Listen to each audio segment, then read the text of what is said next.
नमस्ते। आज का सफ़र शुरू करने से पहले ये बोलना बहुत ही ज़रूरी है कि कभी कभी हमें मंजिल तक पहुंचना ज़रूरी नहीं होता, क्योंकि हमारा सफ़र ही हमारी सच्ची साधना बन जाता है, जो कि इस वीडियो में होने वाला है।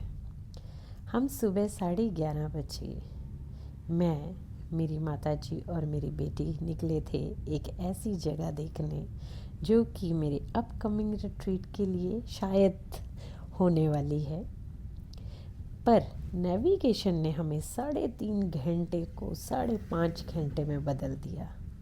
पर यकीन मानो, एक भी पल ऐसा नहीं लगा कि हमने कुछ गंवा दिया हो, क्योंकि आज हम इस सफ़र में प्राकृतिक झरना, मंदिर, शिवालय, कुछ गांव के लोग देखने वाले हैं जो कि जीवन यापन के लिए कड़ी मेहनत करते हैं। तभी मुझे दूर से नज़र आया लाल छत वाला घर, तो फटाफट से वीडियो में समा गया।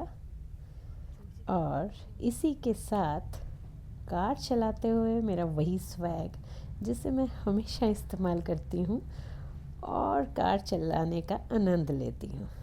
धीरे धीरे हम आगे बढ़े और पहुँचे एक चाय की टपरी पर।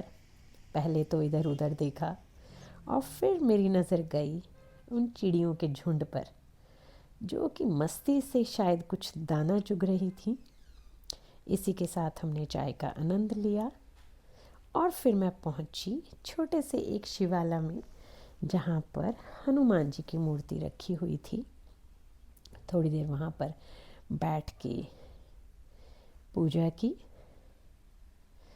और इसी के साथ मेरा ध्यान पड़ा उन खड़ाओं पर, जो कि दिखने में बहुत छोटी थी, शायद किसी मंदिर में पुजारी या फिर किसी भगत के द्वारा चढ़ाई गई थी।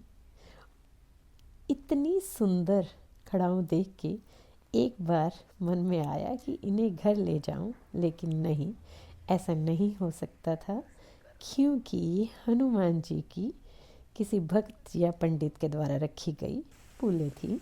उसके बाद मैं आगे बढ़ी, एक प्राकृतिक झरना दिखा, उसका ठंडा पानी पिया।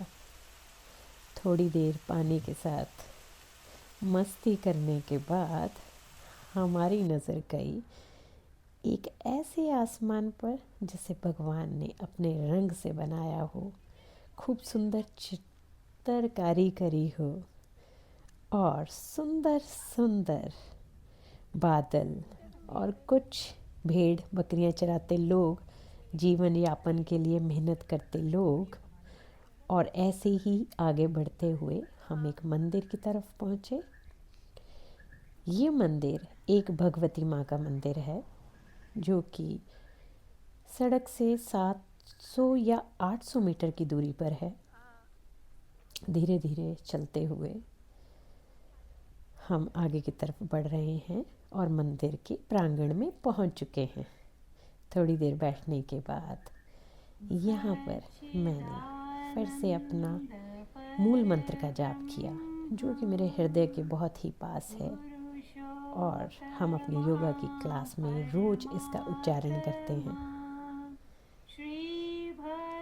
पक्षियों की आवाज़, ठंडी हवा और एकदम शांति का अनुभव हुआ। यही वो समय होता है जब हम अपने भीतर अंदर की तरफ जाते हैं, बिना किसी शोर शराबे के। मुझे बहुत ही आनंद आ रहा था यहाँ पर बैठ के और बिना चिंता किए कि अंधेरा हो रहा है और हमें उस जगह पे जल्दी से जल्दी पहुँचना है। लेकिन मैं अपने उसी चीज़ में खोई हुई थी, प्रकृति का आनंद ले रही थी। मंदिर को चारों तरफ से उसका वीडियो बनाया।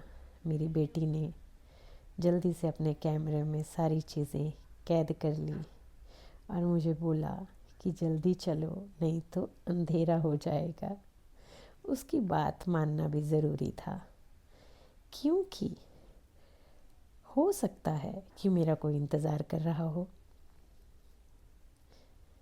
और ऐसे ही मैंने धीरे धीरे नीचे उतरना शुरू किया और सच में माँ भगवती ही मेरा इंतज़ार कर रही थी। एक बुज़ुर्ग महिला को लिफ्ट दी, आशीर्वाद देती हुई वो अपने रास्ते चली गई। अब हम अपनी उस जगह पे पहुंच चुके थे जहाँ के लिए निकले थे। सबसे पहले जाते ही मैंने योग किया, क्योंकि सुबह घर से निकले थे तो आज का अभ्यास मेरा रह गया था। उस खुली जगह में नीले आसमान के नीचे योग करने का बहुत ही आनंद आया। कुछ आसन के साथ प्रैक्टिस की